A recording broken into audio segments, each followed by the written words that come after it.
into the world as a registered nurse of 36 years is to give a model for action.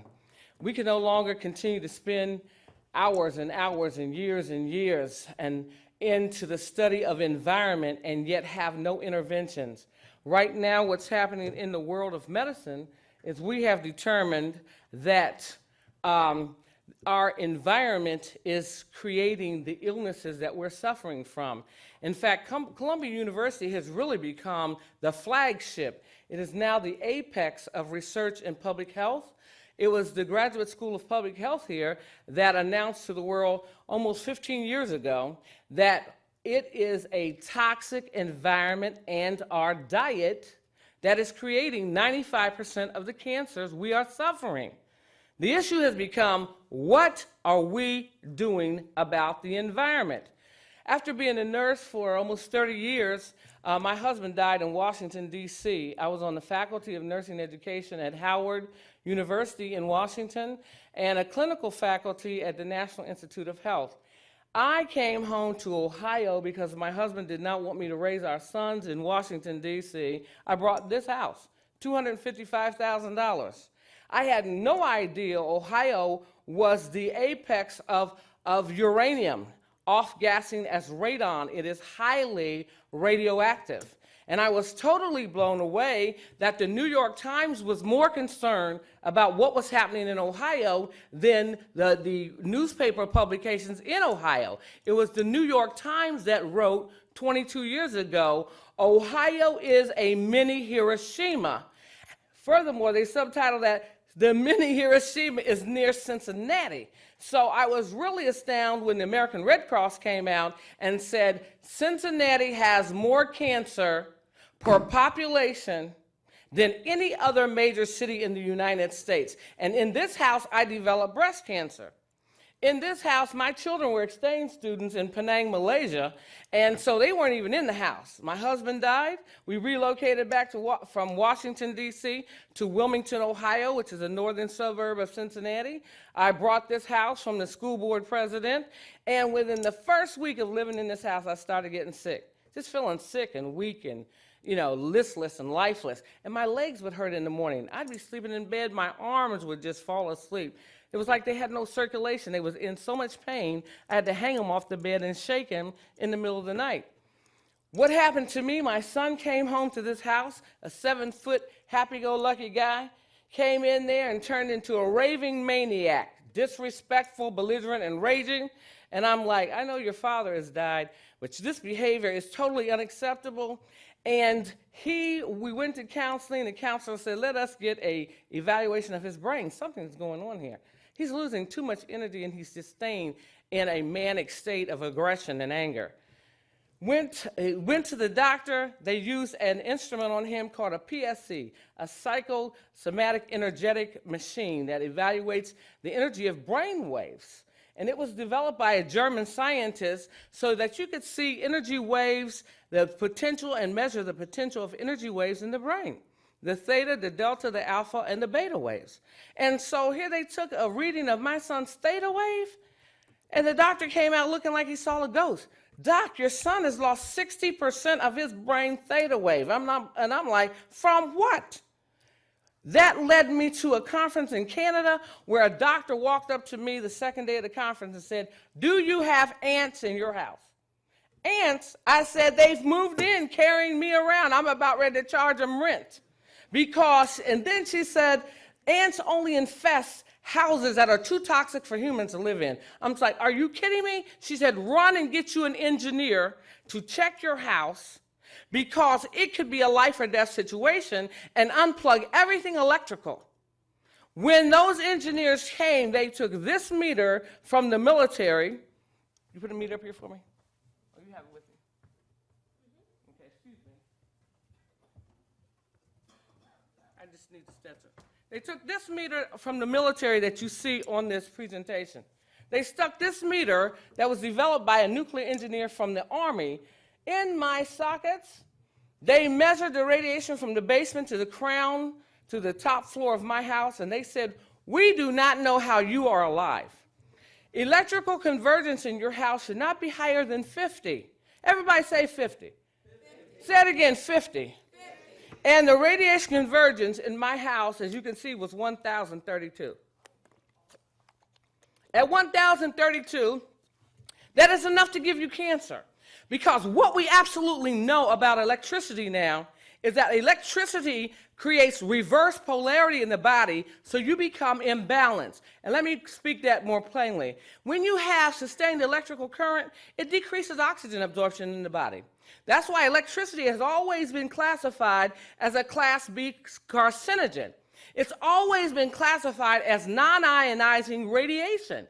It makes your blood thick. It creates blood clots. It causes all kinds of dynamics to happen. And this is what blows me away, that the OSHA regulations, the OSHA department, the Department of Occupational Safety and Health Administration, has now issued a guideline on non-ionizing radiation and made a demand for employers to give you protective gear if you're working with anything electrical. Because when you touch something electrical, it's the electricity from that current, from that circuit, binds with your electrical current, pulling your electricity from your body into it. And it will change the molecular flow of electricity at your cellular level. That is why the National Institute of Health is saying the probable cause for autism is high electrical currents in the house. You see at the top photo, this photo, you see that up here, you see 1,332, that's Graham-Stetzer units. I don't blame the nuclear engineer. He said, listen, if I'm going to be beat up for telling people electricity will kill you, I might as well name the current after me or the measuring device after me.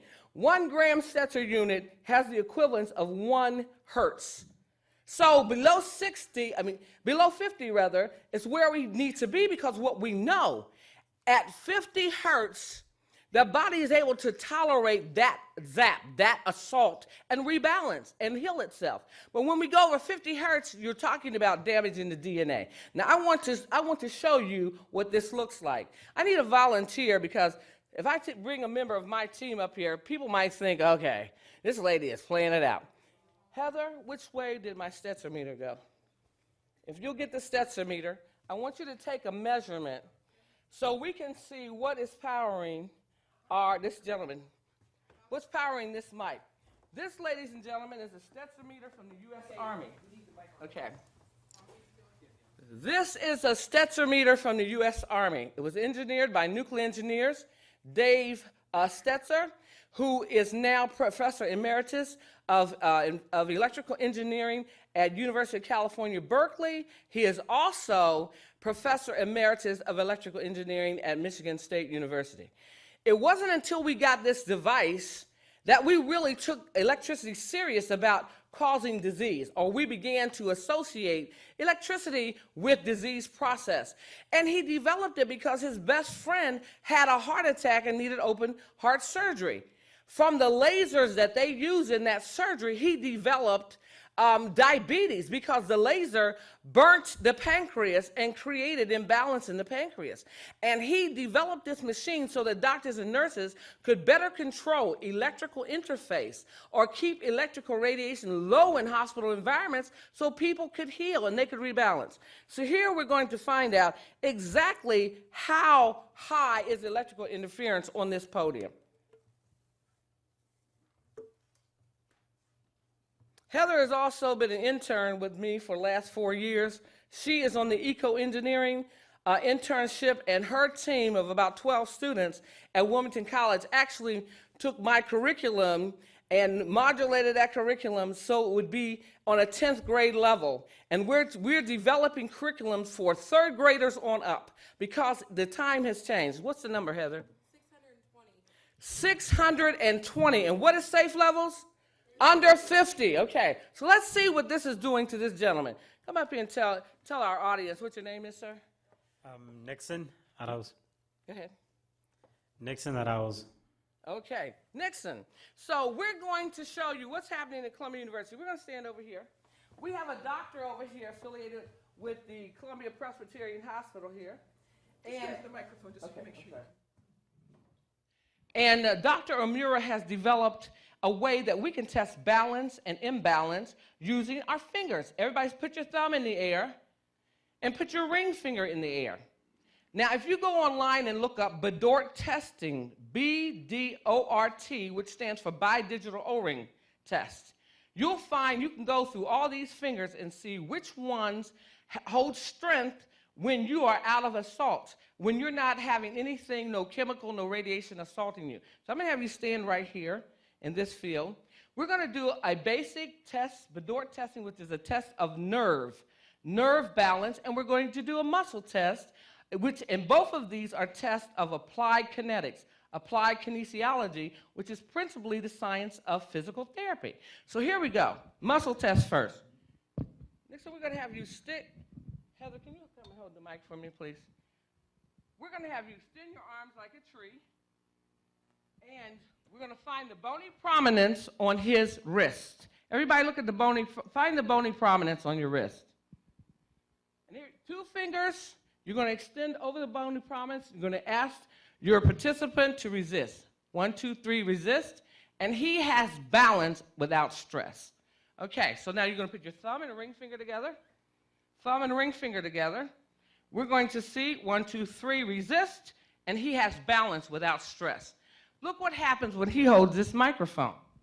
Because this microphone is being powered by over 600 gram-stretcher units of radiation, or over 600 hertz. Now watch this. To the nerve, 1, 2, 3, he loses energy uptake. Because within less than 10 seconds, his electrical system already has bound to this wireless electrical system.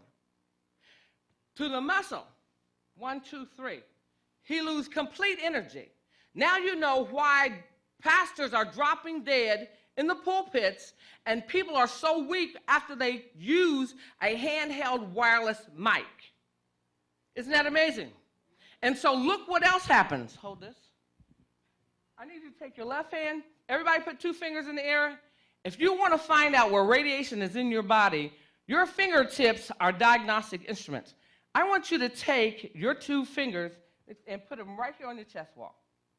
That's the proximate area of the tricuspid valve, which is on the right side of the heart, and it's receiving blood returning back. Look what happened to the muscle wall.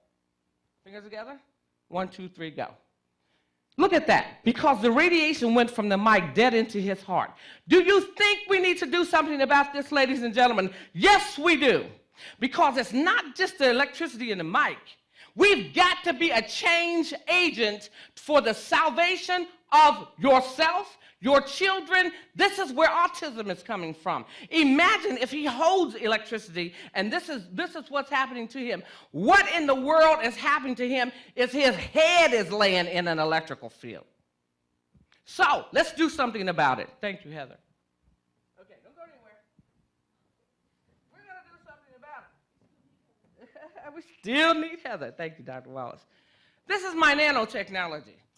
This is a tube full of a passive device that is lifeless without this harmonic film. You cannot see this, but this has, you can see this, can't you? This has black specks in it that is the same fabrication of this. Now watch this. When I put this in this tube, it turns it on. So Heather is going to hold this. You're going to hold the mic. We're going to just count to 3. Let's go. 1, 2, 3. Muscle out. 1, 2, 3. Resist.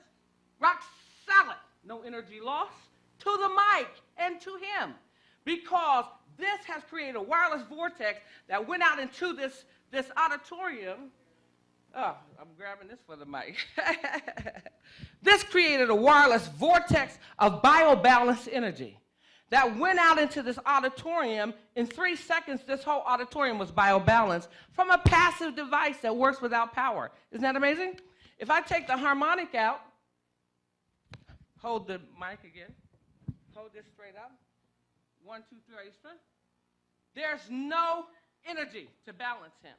There is none. So we have created a system by which we can rectify environments by a team of engineers from the military. I just endorsed the fabrication. You've been fabulous. Everybody with me now? let's move forward. This technology took the gold medal for the United States in a 44-nation competition. Not only do we have it for your home, we have it for your cell phone.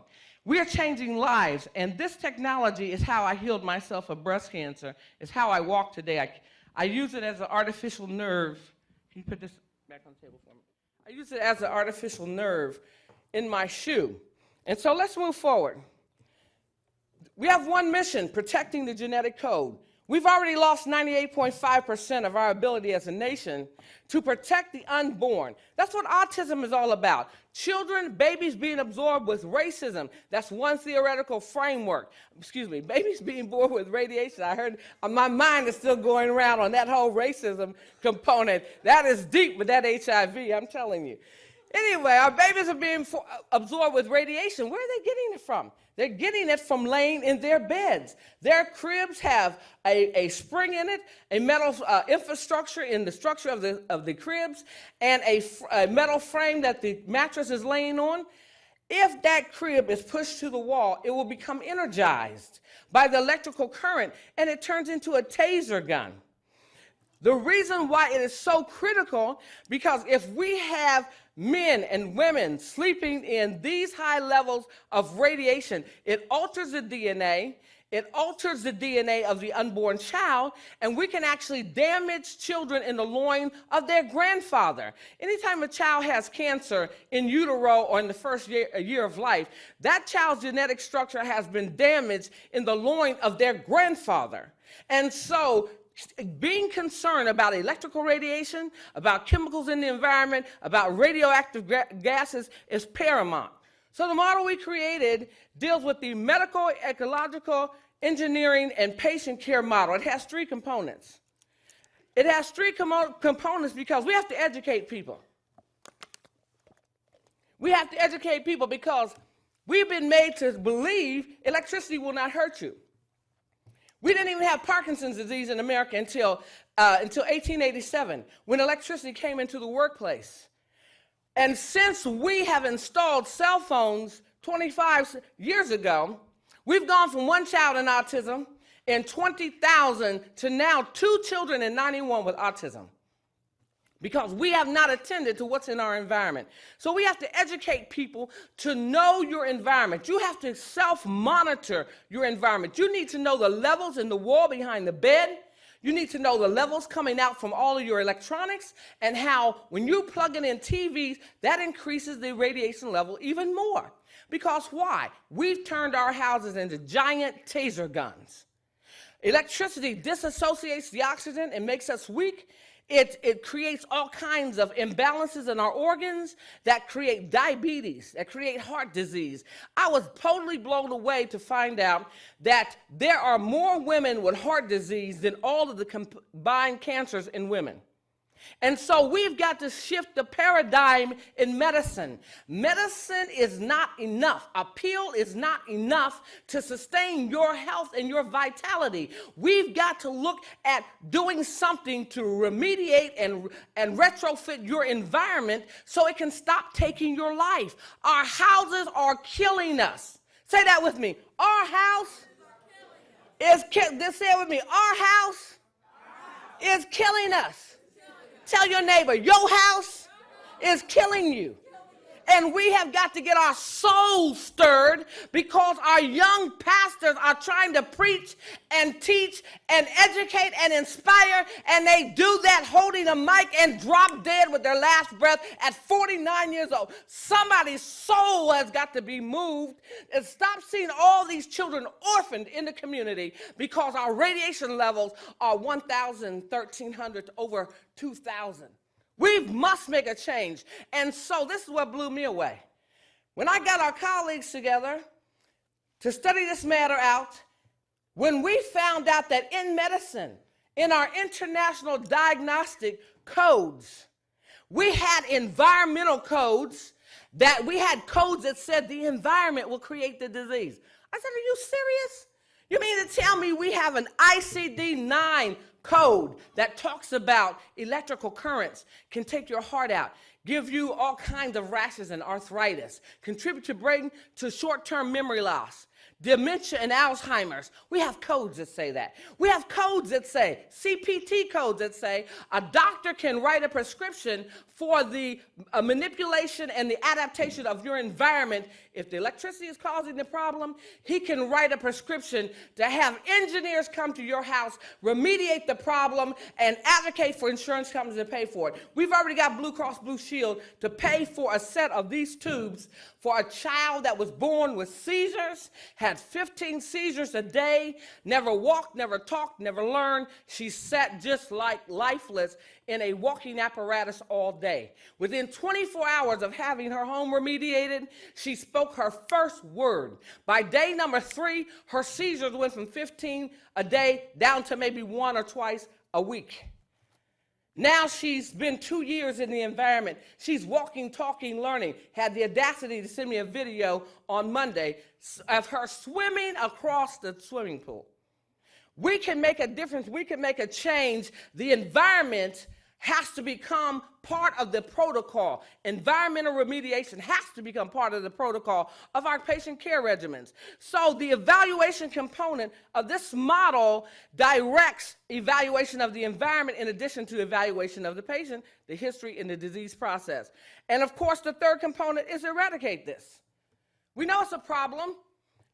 We document, it is well documented in the literature that chemicals and radiation and radioactive gases will impede and impair and take your life. As a result of the Cleveland, Ohio, the city of Cleveland, suing the EPA for $180 million because the city of Cleveland is so toxic that people are leaving it in droves. And the Cleveland Clinic is advocating every day on Capitol Hill to get something done about the chemicals, the gases, and the radiation, and the electromagnetic interference. So as a result, the American Nurses Association and 7 other organizations sued the EPA, and they won. They had to fully disclose chemical convergence across the United States. You can go to this link, and you can find a complete listing of chemical convergence in your neighborhood. Over 128,000 schools were named as toxic schools, 6 schools in America. How many people, just by the show of hands, how many people knew that this information was available? Anybody? This information has been available for 4 years. You can actually find out what chemicals are in your neighborhood just by knowing, going to this link and typing in the name of your school. And this was mind-boggling because when I typed in the name of my school, it was the sickest school in the city of Wilmington, Ohio. It was converging with sulfuric acid, manganese, and hydrochloric acid, which is a chemical cocktail to make you lose your mind. It can put you in a state of manic aggression. And here my son was having a hypersensitivity to the reaction, not only to the electrical radiation, but to the chemicals that were converging, and 2 blocks away from us is the most toxic school in the city. This is the radiation maps. You can go to the EPA and look up the radiation radon maps. You will fully find out, they will fully disclose to you what are the radiation uranium levels that have potential gas toxicity for you. This is the state of Ohio. I live in this general area right here, in the Cincinnati area that borders Kentucky down here. And you can see that's approximately my little county, Clinton County right there. We have had a mass exodus out of our city because we were the home of Airborne Express, which was purchased by DHL. How many people have heard of DHL? It's International Express.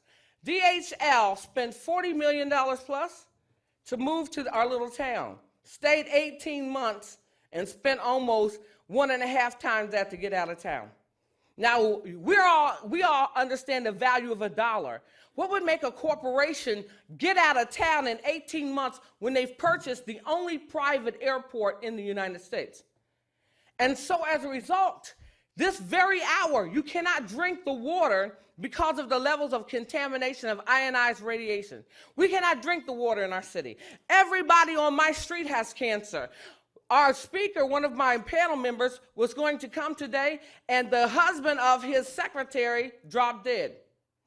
There was 9 funerals that went past my laboratory last week. Masses of people are dying, and yet all my family is there. 15 generations of my family. I have nephews battling cancer. There's no way I can leave my family defenseless, because I was birthed out of a family where we love one another, we protect one another, and they have so much infrastructure in businesses and so forth that we have had to arm together and fight. Because the good news is we can correct and stop the assault of these chemicals and these radiation levels against us by having the proper infrastructure, the proper mitigation, and proper ventilation in our homes. We've got to air the homes out. We've got to lower the radiation levels so we can live. And that's what I'm fighting for. That's what I'm a change agent for. That's what I came to Columbia University for, because when you come to Columbia, you are birthed to be a change agent, and you are sent forth, and the love and power up in this house will give you enough fuel to make a change. My colleague is going to introduce my U.S.-Canadian initiative. I've been favored in Canada because Canada understands this. Canada already has 4 environmental health clinics. They are already putting together teams of engineers to come out to your house. If you're pregnant, the engineer is coming out with the visiting nurse. They're already being pro-aggressive, and they're using my model. I just trained 7 engineers in how to go out and use these technologies to remediate homes. And the campaign got so good, the farmer up there said, what will it do for the cows? I said, well, you know, I don't know that much about cows, but I tell you what, I know my technology. If you give me the opportunity to run a simulator on your farm, I'll tell you what it'll do for the cow. Honey, I'm limping today because I had the courage to go up in Canada in winter when it was 30 degrees below zero, and it was knee-deep in snow, and I went up on the second largest farm with 1,200 cattle. I saw the largest robot system that milks cows, 50 cows every 12 minutes. The stench in there of urine and manure took us all, it took our breath away, honey. We couldn't sing no Marvin Gaye, no Aretha Franklin, nobody could hold a tune. We locked ourselves up in they have like a cabin that oversees the cows. Everybody ran, hold up, let me in. My eyes is burning, my nose is burning. Lord, we got 50 cows in here milking at a time. I'm telling you, we set a simulator within an hour and a half. This technology not only mitigates and bioharmonizes electrical radiation, but it creates an energy wave that is an air sanitizer. We had diffused at least 90% of that smell. So we could go out and we actually interact with the cows that they was coming off of these robots. Nobody could believe that. That was the first that we learned about it. But within 8 hours, we had those cows so contented, I declare to you, they start saying, grooving. These cows start getting smooth. The milk energy was higher after they came through a bioharmonized robot. The cows were more contented, and so we had to run a simulation for 8 hours. By the time those cows got to the 3rd feeding of the day, they lined up like they was at a Paris fashion fair. Everybody was waiting their turn because they knew they had something to do and something to show. When they went on that robot, honey, they just went on smoothly and backed that thing out and came off smoothly. And the farmer said, are you serious? I've never seen my cows this contented. Put that technology in the barn. You know, I was happy then. Whoop, there it is. Got my check. Just let me get the digits together. Okay. So, to educate, the Environmental Protection Agency has said 6 out of 10 of our homes are toxic. I've already told you about Columbia University. The maps are available, but this is what blew me away. The Center for Disease Control has free education for every doctor and nurse in America because this is a national crisis. Us being so toxic from these chemicals, we have got to enhance the skills of doctors and nurses. We don't have anything that gives us the ability to come in and screen for radiation or go to these databases that are now available for us and see if you have seizures, is there manufacturing with chromium-6 in your neighborhood? I found that people who have seizures are living within 3 miles of a manufacturing of chromium-6, especially when you've been all your life, you're 50 years old, you've built your $500,000 dream home, and now you're home all day, and all of a sudden, within 3 months, you start seizing. Something chemical is in your environment. So we're going to start with the codes. And my colleague, Dr. Smith-Incas, is going to take us into 3 care models we're now using for seizures and asthma and for people with tremors. I'm telling you, these models are just evolving every day. We talked about the tubes, the tools that we are using, the meters. And we talked about this alpha filter. Heather, if you will put that back in, I want you to take. This is our first line of defense. We take an alpha filter, we put a bioharmonized technology on it, we plug it in. What we're finding is that teenagers love this thing because it looks cute. And they're experimenting with it. And they've taught me so many things about it. We made these technologies to interface. So my cell phone system actually talks to the tube. If you have the tube in the walls and your cell phone in the middle of the room and you want to increase the wave, you take your cell phone, point it to the tube, and you'll make a bio wave. We're going to demonstrate that here. What do we reduce the radiation to? 92.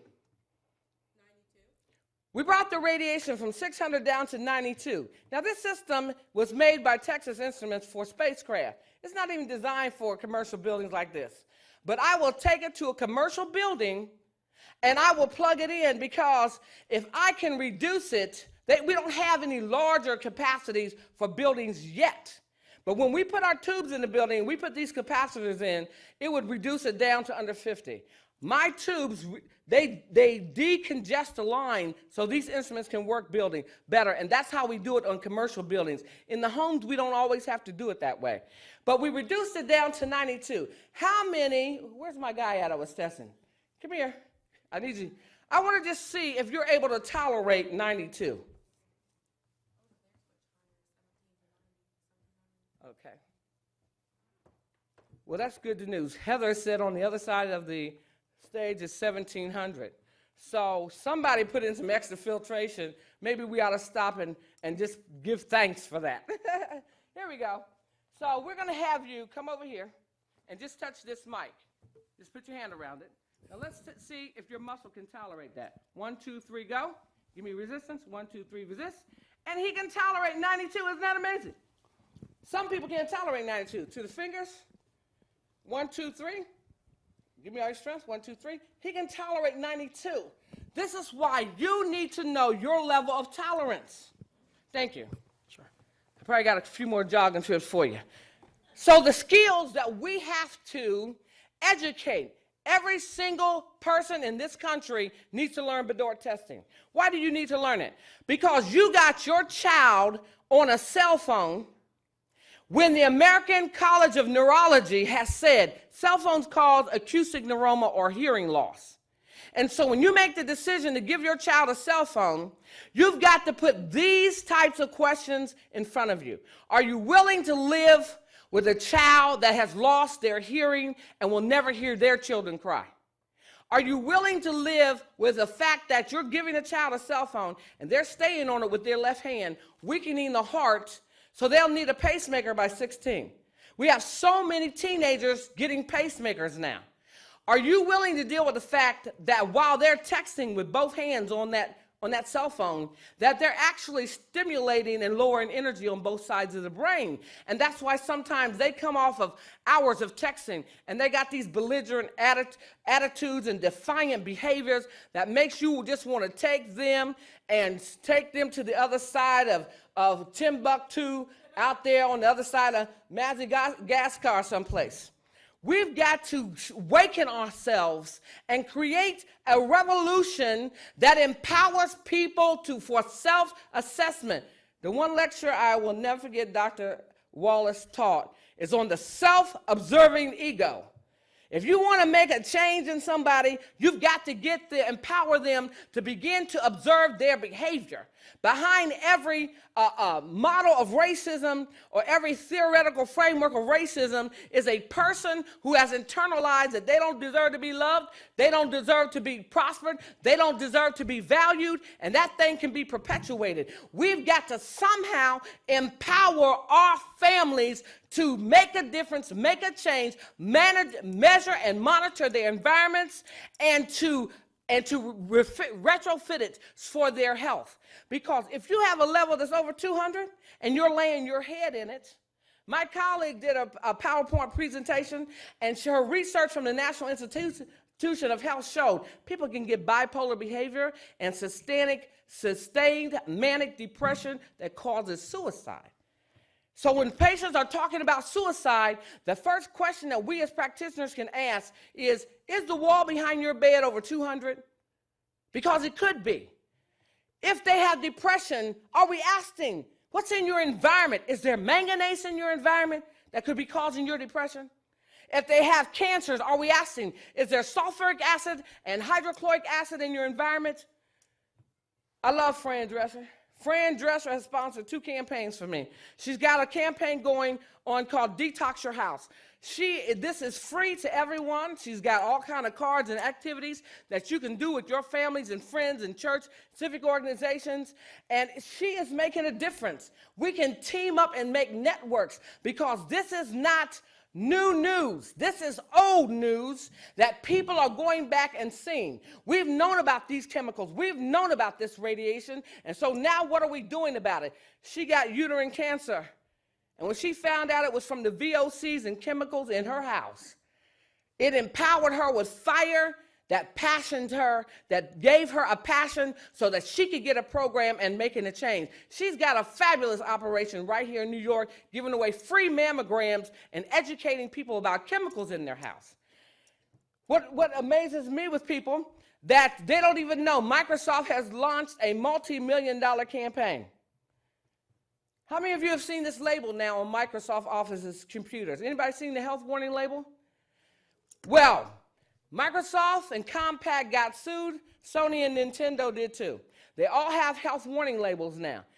If you read under the keyboard, it will tell you that this keyboard will create serious disorders. Now, I refute that statement, because if I turned off the power supply to this podium, you can touch everything up here and you will not lose energy. What I refute about it, it's not the keyboard, it's the electrical current. Because you just saw the gentleman touch 90 biometric units of radiation. Did he lose energy? No, he didn't. But when he touched 600, it knocked him all the way out. So the question has to become, and we have to create a paradigm shift so that when you're sitting down at your computer, you absolutely know what is the radiation level you're plugged into.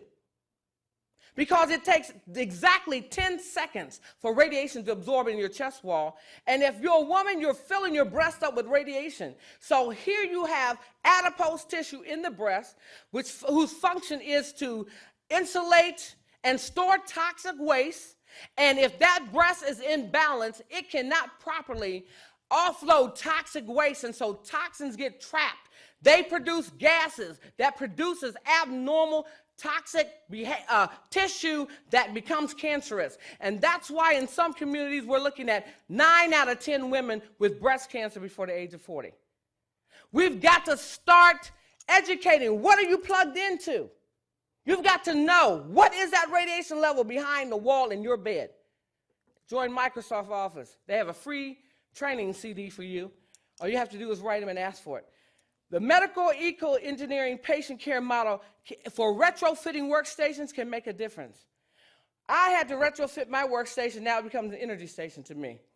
The police came outside of my lab at 4 o'clock in the morning, knocked on the window. Said, "Are you okay in there?" I said, "I'm fine." So what you doing in there? I said, "Talking to South Africa." I said, "This movement is creating all over the nation."